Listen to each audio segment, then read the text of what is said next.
Hi. ഇന്ന് ഞാൻ വന്നിട്ടുള്ള ചെറിയൊരു ഇൻഫർമേഷൻ തരാനാട്ടാ. ഇൻഫർമേഷൻ എന്ന് പറഞ്ഞാല് ഈ ഒരു പേപ്പർ കണ്ടകളെ ഇത് ഞാനിപ്പോൾ സൗദിയിലാണ്. സൗദിയിലൊക്കെ നമ്മൾ മൊബൈൽ STC അങ്ങനെ റീചാർജ് കൂപ്പണുകൾ ഒരുപാട് വാങ്ങാറുണ്ട്. അതും സൂപ്പർ മാർക്കറ്റുകളിൽ പോയിട്ട് നമ്മളെ സ്പാൻ മെഷീനിൽ അവർ എടുത്തു വരുന്ന പേപ്പറാണ് ഈ കാണുന്നത്. അതിൽ നമുക്ക് കാർഡുണ്ട്. കാർഡാണെന്നുണ്ടെങ്കിൽ ഒരു കുഴപ്പമില്ല.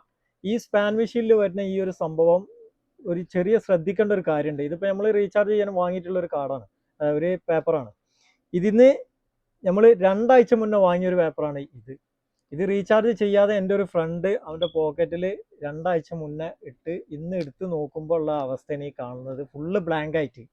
അപ്പോൾ ഇത് ഞാൻ പറയാനുള്ള കാരണം, നമ്മൾ ഇതുപോലെ തെർമൽ പേപ്പറുകൾ പ്രിന്റ് ചെയ്തിട്ട്, പ്രത്യേകിച്ച് ഈ സൗദിയിലുള്ളവർക്ക് പ്രത്യേകിച്ച്, പുറത്തുള്ളത് എങ്ങനെയാണെന്ന് എനിക്കറിയില്ല. അതുപോലെ ഇനിയിപ്പോൾ നാട്ടിലായാലും ശരി, ഇതുപോലുള്ള പേപ്പറുകളിൽ പ്രിന്റ് ചെയ്ത് വാങ്ങണ ഒറിജിനൽ ഡോക്യുമെന്റ്സ്, അതായത് നമുക്ക് വിലപ്പെട്ട ഡോക്യുമെന്റുകളാവാം ചിലപ്പം, അല്ലെങ്കിൽ വേറെ എന്തെങ്കിലും ഡോക്യുമെന്റുകളാവാം.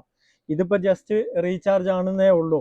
അപ്പോൾ ഇതുപോലുള്ള പേപ്പറുകളിൽ വാങ്ങുന്നവർ ശ്രദ്ധിക്കുക, 2 ദിവസം അല്ലെങ്കിൽ ഒരാഴ്ച മാക്സിമം ഇതിൻ്റെ അകത്ത് ഇരിക്കുള്ളൂ. ആ ഇങ്ക് നമ്മൾ മായ്ഞ്ഞു പോകും.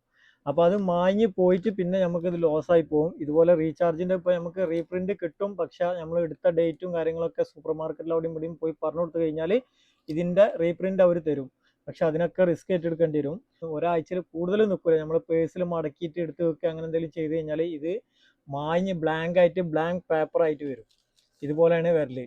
അപ്പോൾ ഈ ഒരു ഇൻഫർമേഷൻ തരാനും വേണ്ടിയിട്ടാണ് ഞാൻ ഇന്നൊരു വീഡിയോ ചെയ്തത്. കാരണം എൻ്റെ ഒരു ഫ്രണ്ടിന് ഇങ്ങനെ ഒരു അനുഭവം ഉണ്ടായി, അതൊന്ന് കാണിക്കാനും വേണ്ടിയിട്ടാണ് ഞാൻ ഇങ്ങനെ ഒരു വീഡിയോ ചെയ്തിട്ടുള്ളത്. അപ്പോൾ ഇതുപോലെ എന്തെങ്കിലും ഡോക്യുമെന്റ് കാര്യങ്ങളൊക്കെ ഉള്ളവർ ശ്രദ്ധിക്കുക, ഇത് മാഞ്ഞു പോകുന്നതാണ്. അത് മായാതെ വേറെ എവിടെയെങ്കിലും ഒരു ഫോട്ടോ ആയിട്ടോ എന്തെങ്കിലും ആയിട്ടും സേവ് ചെയ്ത് വെക്കാൻ സൂക്ഷിക്കുക.